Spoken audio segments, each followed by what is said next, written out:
മാത്രമല്ല ഈ മന്ത്രിസഭയിൽ 21 മന്ത്രിമാർ മുഖ്യമന്ത്രി അടക്കമുള്ളപ്പോൾ ഈ 10 പേരെങ്കിലും ഹൈന്ദവ സമുദായത്തിലെ അല്ലെങ്കിൽ ഭൂരിപക്ഷ സമുദായത്തിലെയും മറ്റ് 10 പേർ ന്യൂനപക്ഷ സമുദായത്തിലെയും എന്ന രീതിയിലാണ് നോക്കുന്നതെങ്കിൽ ലീഗിന് 5 മന്ത്രിമാരെ കൊടുത്താൽ മറ്റൊരു മുസ്ലിം മന്ത്രിയെ മുസ്ലിം സമുദായത്തിൽ നിന്നുള്ള ഒരു മന്ത്രിയെ കോൺഗ്രസിന് ആ ഒരു മന്ത്രിസഭയിൽ ഉൾപ്പെടുത്താൻ തന്നെ ബുദ്ധിമുട്ട് വരും. 2011 ആര്യാടൻ മുഹമ്മദിനെ ഉൾപ്പെടുത്തിയത് വളരെ കഷ്ടപ്പെട്ടിട്ടാണ്.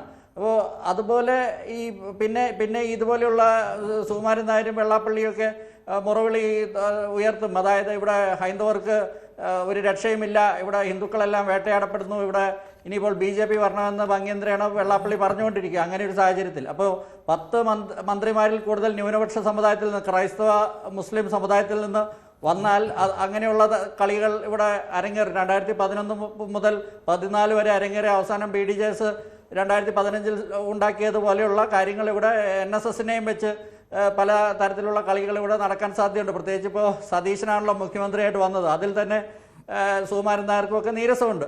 അപ്പോൾ അങ്ങനെയുള്ള ഒരു സാഹചര്യത്തിൽ ലീഗിന് 4 മന്ത്രിമാർ, ജോസഫിന് ഒരു മന്ത്രി എന്ന രീതിയിലാണെങ്കിൽ മറ്റ് കോൺഗ്രസിൻ്റെ ഒരു ക്രൈസ്തവ അല്ലെങ്കിൽ ഒരു മുസ്ലിം മന്ത്രിക്ക് ഈ മന്ത്രിസഭയിൽ ചേരാൻ പറ്റും. ഇപ്പോൾ ഈ ടേം വ്യവസ്ഥ എന്ന് പറയുന്നത് മറ്റ് ഒരു പ്രശ്നമാണ്. അത് എനിക്ക് തോന്നുന്നു അതും ഒരു വിചിത്രമായ ഒരു പ്രസിഡൻ്റാണ്.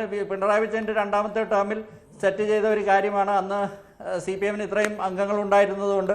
പക്ഷേ അന്ന് കോൺഗ്രസ്സുകാർ അതിനെ കളിയാക്കുകയും അതിനെ പരിഹസിക്കുകയും ചെയ്ത കോൺഗ്രസ്സുകാർ ഇപ്പോൾ വീണ്ടും ആ ടേം വ്യവസ്ഥ കൊണ്ടുവരികയാണെങ്കിൽ അത് വിചിത്രമായിരിക്കും. ഇപ്പോൾ ഈ മന്ത്രിമാരായിട്ട് ഒറ്റ അംഗ പാർട്ടികളിൽ നിന്നുള്ള ആൾക്കാരെല്ലാം വിവിധ സമുദായങ്ങളിൽ നിന്നുള്ള ആൾക്കാരാണ്. ഇപ്പോൾ CP ജോൺ, അദ്ദേഹം കമ്മ്യൂണിസ്റ്റാണ്, വിശ്വാസിയല്ല എന്നൊക്കെ പറയുമ്പോഴും അദ്ദേഹം ഒരു മാർത്തോമക്കാരനാണ്.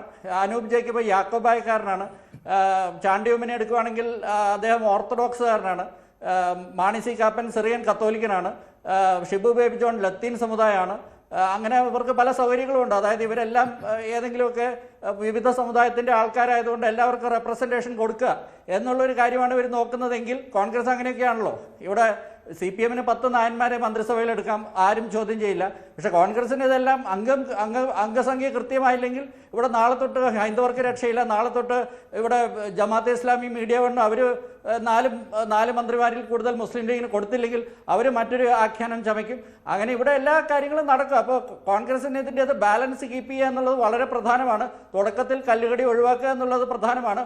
ഒരു ഫോർമുല വേണമെങ്കിൽ വർക്കൗട്ട് ചെയ്യാവുന്നത് എന്താണെന്ന് വെച്ചാൽ ഈ കുഞ്ഞാലിക്കുട്ടിക്ക് ഒരു ഉപമുഖ്യമന്ത്രി സ്ഥാനം കൊടുത്തുകൊണ്ട് 4 മന്ത്രിമാരെന്ന ഒരു കോംപ്രമൈസ് ഫോർമുല കൊടുത്താൽ അത് ചിലപ്പോൾ അവർ അംഗീകരിക്കാൻ